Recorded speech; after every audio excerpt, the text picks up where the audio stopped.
Audio Jungle.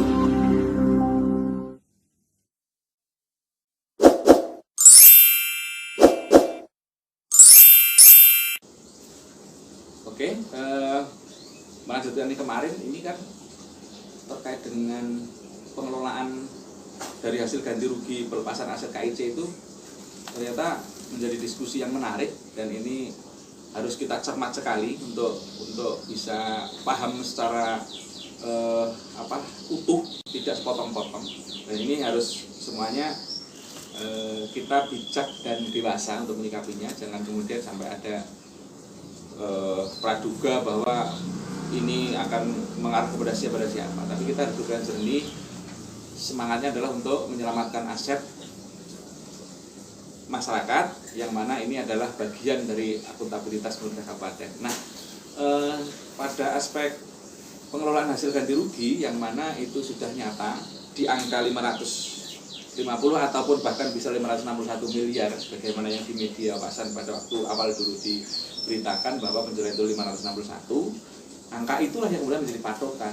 Nah, posisinya sekarang yang memang kita pastikan itu adalah tidak dikelola di kas daerah, tapi dikelola oleh KIC, yang konon kita nggak tahu juga apakah itu berupa kas atau hanya ditumpuk di brankas atau bagaimana.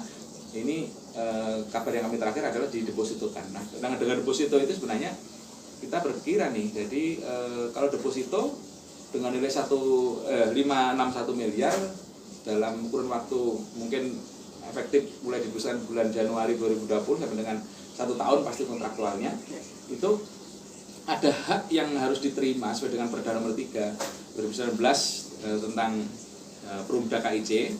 50% dividen itu akan disetorkan kepada pemerintah Kabupaten Cilacap di kas umum daerah. Itu sudah tegas itu tetapkan di Perda dan Perbum. Nah, besarannya 55% dividen untuk pemegang saham. Itu pasal 75 ayat 1 huruf A. Nah, yang untuk penggunaan laba bersih lainnya yang 40% itu masuk kepada pemupukan modal, itu sekitar 45%-nya. Jadi kita bisa hitung bersama-sama ini berapa gabungannya. Kalau 561 dengan asumsi 5% aja sudah 38 miliar, berarti 5% ya hampir berapa itu?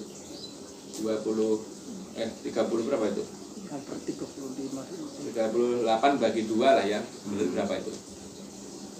Sekitar 20 miliaran lah ya untuk daerah, dan sisanya memang itu harus dimasukkan kas daerah di 45%-nya di pemupukan modal, itu yang untuk pemupukan modalnya, untuk pensiun, untuk tantim itu baik honor direksi maupun pengawas dan sebagainya, karyawan dan sebagainya, termasuk di sana juga ada dana kesejahteraan, kemudian untuk operasional juga, dan CSR pasti itu di Perbuk dan Perda nomor 3 sudah dijabarkan secara rinci di sana.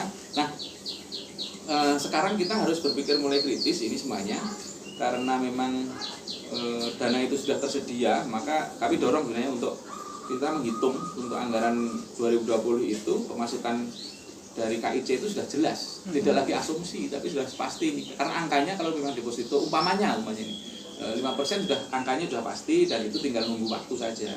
Nah, sekarang yang dikelola oleh KIC yang memang itu besar sekali, itu harus dipikirkan apakah memang akan dipertahankan hanya disimpan di bank.